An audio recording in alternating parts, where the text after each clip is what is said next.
C'est pas parce qu'on est une femme qu'on peut pas le faire. Ce qui compte surtout, c'est les compétences, le travail.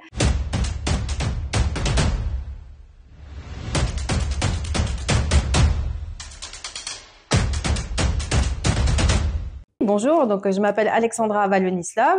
Je suis la dirigeante de deux structures dans le Haut-Rhin. Une qui s'appelle la MEF 68, qui est une structure qui travaille sur l'insertion, le développement économique et l'emploi, et une qui s'appelle le Technopole Mulhouse Sud Alsace, qui travaille sur l'innovation et l'interface avec le monde de l'entreprise. Ces deux structures comportent à elles deux une vingtaine de salariés et le budget global annuel des deux structures représente un peu plus de 3 millions d'euros. Alors effectivement, j'ai choisi d'intégrer le conseil d'administration de la Caisse d'épargne en 2016, puis assez rapidement le conseil d'orientation et de surveillance, ainsi que les comités d'abord des risques puis d'audit. Et cet engagement, j'ai choisi de le faire parce que ça me paraissait intéressant de voir le fonctionnement interne d'une banque. Moi qui ne suis pas bancaire de métier, puisque nous, les administrateurs, nous venons de la société civile, et ça me paraissait intéressant de pouvoir voir comment la banque fonctionnait et de pouvoir aussi rapporter à la banque en tant qu'administratrice les choses que je pouvais entendre de la part de la société civile et des clients sur le territoire.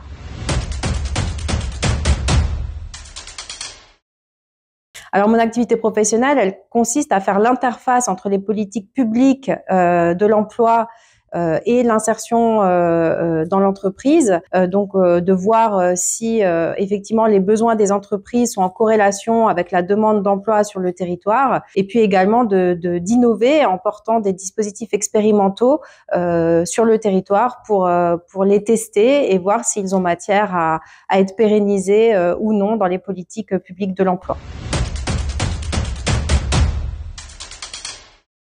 Je pense juste que, voilà, dans l'esprit des gens, on pense plutôt à un homme quand on pense à un grand dirigeant d'entreprise. Pour autant, nombre de comités exécutifs ou de comités de direction aujourd'hui se font forts et sont fiers d'avoir des femmes en leur sein. Et d'ailleurs, quand on travaille avec le comité de direction générale de la Caisse d'épargne Grand Est Europe, c'est le cas. Il y a des femmes et c'est très intéressant de travailler avec elles également.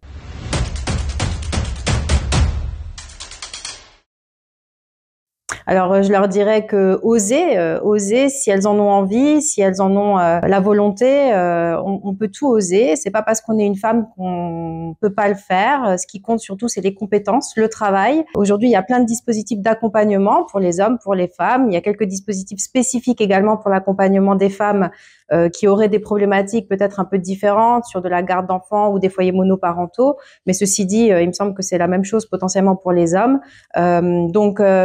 Il faut pas se limiter parce qu'on est une femme. Il faut croire en ses compétences, croire en son projet si on en a un, et oser y aller. Et puis sur les projets de création reprise d'entreprise pour les femmes, sachez que vous pouvez être accompagné par des structures publiques avec de l'accompagnement gratuit, des structures privées également qui peuvent vous accompagner soit sur le montage budgétaire, soit sur le business plan, et puis également votre banque, c'est votre meilleur allié pour monter votre projet, puisque évidemment sans financement bancaire, pas de projet. Donc n'hésitez pas à soigner votre relation avec la banque et à vous appuyer sur nous les administrateurs si vous avez des questions parallèles à votre relation bancaire. On est là pour ça.